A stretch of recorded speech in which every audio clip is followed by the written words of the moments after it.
Today we are going to discuss about the case study in wireless communications. So we have seen so many generations. So first generation, second generation, third generation, fourth generation. Nowadays we are using 5G. So before going to see the 5G, so we have to know what are all the disadvantages and what are all the drawbacks in the previous generation and why we have preferred 5G instead of all those generations. Can anyone explain about 1G? The first generation wireless communication is 1G. This is also known as analog era, which was introduced in 1980s. In there, we only send voice, and there are certain limitations also, which is lack of data services, lack of security, and the loss of signals. To overcome this, we are using 2G technology, which is the second generation of wireless communication, which was introduced in 1990s.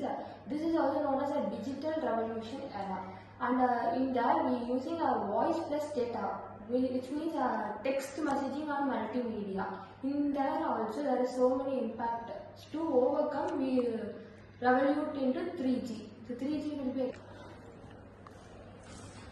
So I am going to tell about 3G. 3G is the internet era, which was formed in 2000s. So it is the introduction for the mobile broadband. So its key features are it is used the range of 2 Mbps, and its applications are video gaming and video streamings, and the major impact for 3G is it can be used for the online mobile games. Over to you.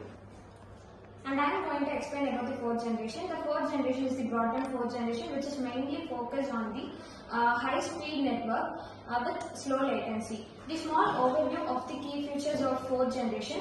It mainly supplies 1 GB of high speed for stationary users and the 100 MB for mobile users. Then it also offers IP communication for audio, video, and others, etc.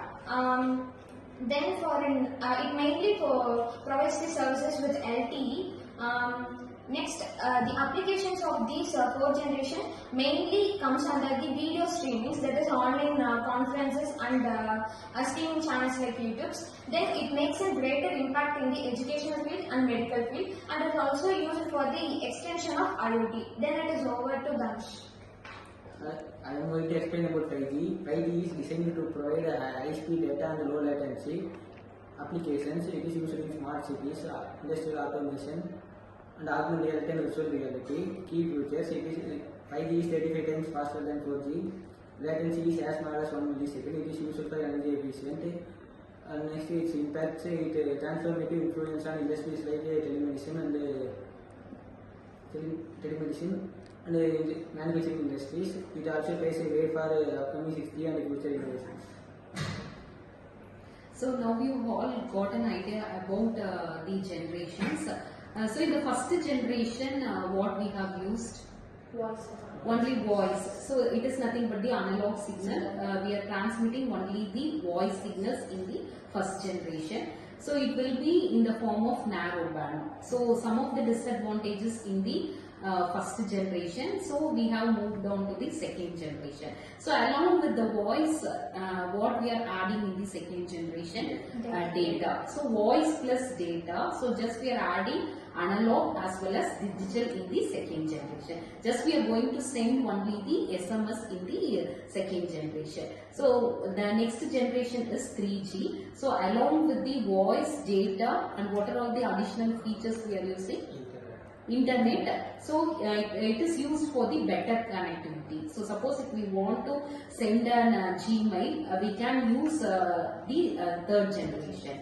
So apart from that, in 4G, so what are all the advantages we are having? Streaming, that is online. Suppose if we want to organize an online meet, so we are going for Google Meet, some of the app we are using. So these are all, these comes under here 4G. So what happens to the 5G?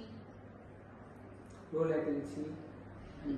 The main thing is low latency. That is what we are moving for the fifth generations.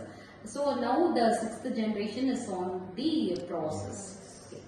Thank you. Thank you.